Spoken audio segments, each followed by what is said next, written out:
Mustang, and we're back on Gran Turismo 7 again, this time with the Porsche 911 Turbo S 2020.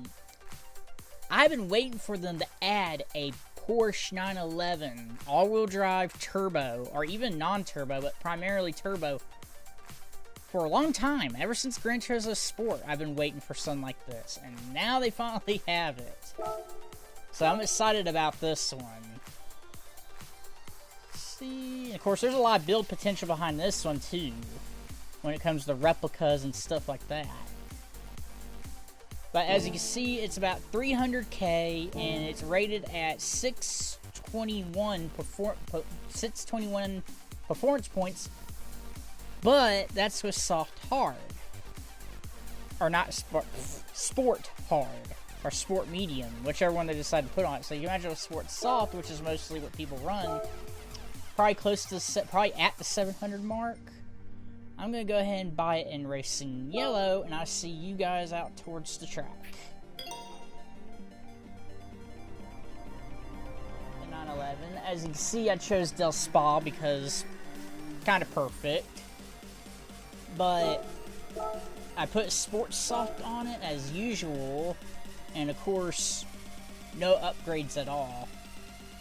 But I'm very interested to see what this car does. But as usual, I'll go quiet and I'll tell you my thoughts after the run.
Turbo, just what I expected, really. Performed very well, very good power output.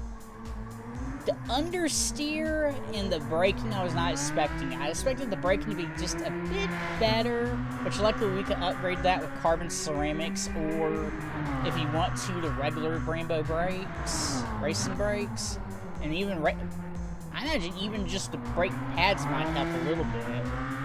But also didn't expect the understeer. It has a decent amount of understeer. Like, it could be tweaked out a little bit with a little bit of front toe settings and probably a little bit of camber. But otherwise, it wasn't bad. It handled the way I thought.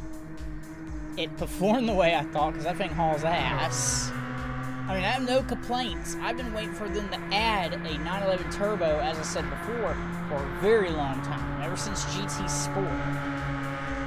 And they finally did it, and it's actually one of my favorite model years, too. Like, I'm not a big fan of Porsche, but this generation here, which I think is the current generation we're still on, is one of my favorites. I've kind of warmed up to. But all around, definitely worth about $300K.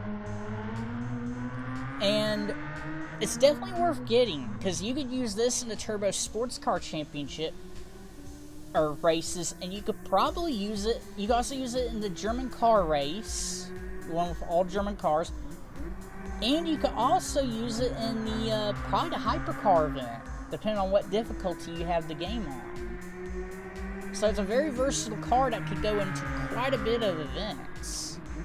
So it's definitely worth $300K, because it can make more than that. It can make more than that back just by being able to be, just how versatile it is. So it's definitely worth picking up if you weren't not thinking about picking it up before. So if you want to pick it up now or pick it up in the future, it's definitely worth getting. That's all I really have for today's video, and I'll see you guys later in the next video.